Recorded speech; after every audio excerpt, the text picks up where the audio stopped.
இயேசு அங்கிருந்து புறப்பட்டு தீர், சீதோன் ஆகிய பகுதிகளை நோக்கி சென்றார். அவற்றின் எல்லை பகுதியில் வாழ்ந்து வந்த கானானிய பெண் ஒருவர் அவரிடம் வந்து, ஐயா, தாவீதின் மகனே, எனக்கு இரங்கும், என் மகள் பேய் பிடித்து கொடுமைக்குள்ளாகி இருக்கிறாள் என கதறினார். ஆனால் இயேசு அவரிடம் ஒரு வார்த்தை கூட மறுமொழியாக சொல்லவில்லை. சீடர்கள் அவரை அணுகி, நமக்கு பின்னால் கத்திக் கொண்டு வருகிறாரே, இவரை அனுப்பிவிடும் என வேண்டினர்.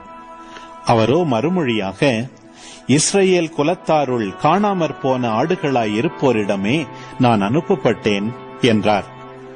ஆனால் அப்பெண் அவர் முன் வந்து பணிந்து, ஐயா, எனக்கு உதவியருளும் என்றார்.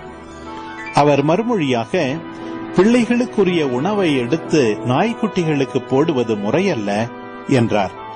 உடனே அப்பெண், ஆம் ஐயா, ஆனாலும் தங்கள் உரிமையாளரின் மேசையிலிருந்து விழும் சிறு துண்டுகளை நாய்க்குட்டிகள் தின்னுமே என்றார். இயேசு மறுமொழியாக, அம்மா, உமது நம்பிக்கை பெரிது, நீர் விரும்பியவாறே உமக்கு நிகழட்டும் என்று அவரிடம் கூறினார்.